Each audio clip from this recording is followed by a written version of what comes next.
Halo, selamat pagi. Pagi ini saya mau bercerita tentang ada beberapa keluhan-keluhan daripada masyarakat tentang perilaku para advokat di tengah-tengah masyarakat. Ya, pertama tentang perilaku advokat yang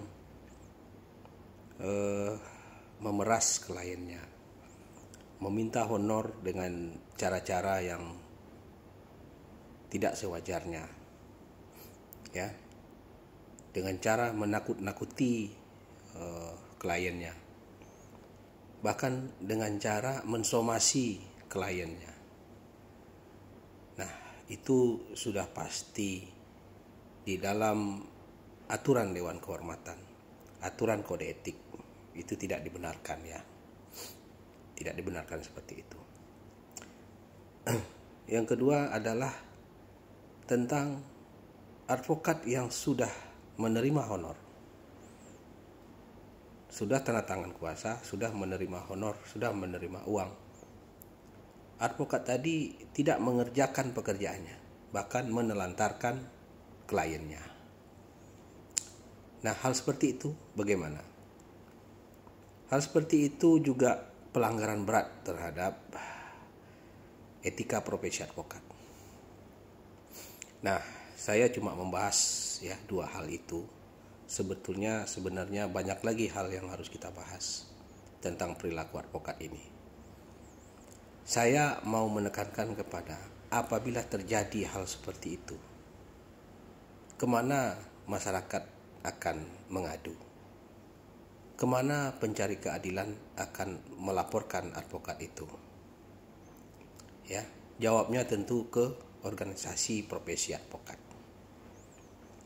Nah, lalu organisasi profesi advokat tadi dari mana masyarakat tahu? Karena kan organisasi advokat banyak sekali. Nah, itu menjadi salah satu kekacauan daripada persoalan ini. Sekarang masyarakat itu tahu, ya, di mana advokat tadi bernaung, misalnya di Peradi. Lalu masyarakat tadi mengadukan hal itu kepada Peradi. Pertanyaannya, sekarang Peradi itu ada berapa? Ada 3. Nah, itulah rumitnya sekarang, ya, kacaunya sekarang. Kasihan masyarakat, ya, yang terombang-ambing, ya, karena ulah atau perilaku advokat yang tidak benar. Nah, lalu terhadap advokat yang di sosial media yang selalu berteriak-teriak, yang tidak sesuai dengan harkat dan martabat dia sebagai seorang advokat, banyak yang berkomentar di kanal YouTube saya. Berkomentarnya adalah, kenapa organisasi advokat tidak bertindak sedemikian rupa, ya, perilaku advokat di sosial media. Tidak ada organisasi profesi advokat yang melakukan tindakan. Nah, persoalannya adalah di dalam kode etik advokat itu bisa diprosesnya seorang advokat itu apabila ada pengaduan. Jika advokat tidak dilaporkan ke Dewan Kehormatan atau ke organisasi profesi advokat, organisasi profesi advokat tidak bisa melakukan tindakan terhadap advokat itu. Nah, saya punya usul, ya,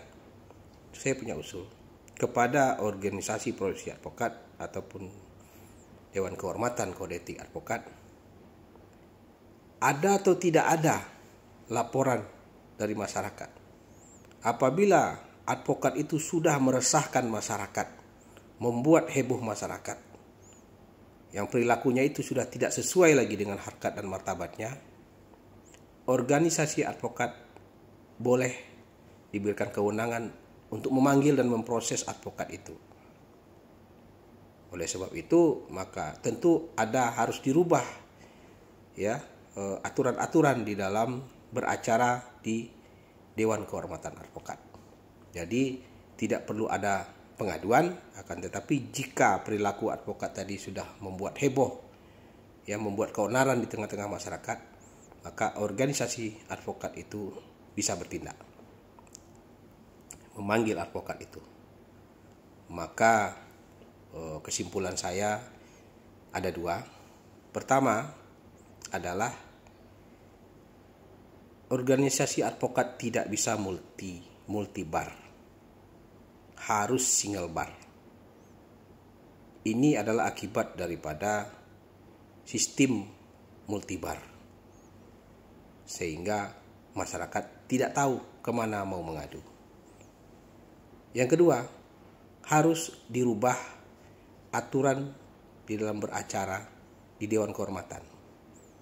Artinya Dewan Kehormatan bersidang, ada atau tidak adanya laporan dari masyarakat, asalkan perilaku advokat tadi sudah meresahkan masyarakat, membuat heboh di tengah-tengah masyarakat, di mana telah menghancurkan harkat dan martabat seorang advokat. Demikian pendapat saya. Lebih dan kurang saya mohon maaf. Selamat pagi.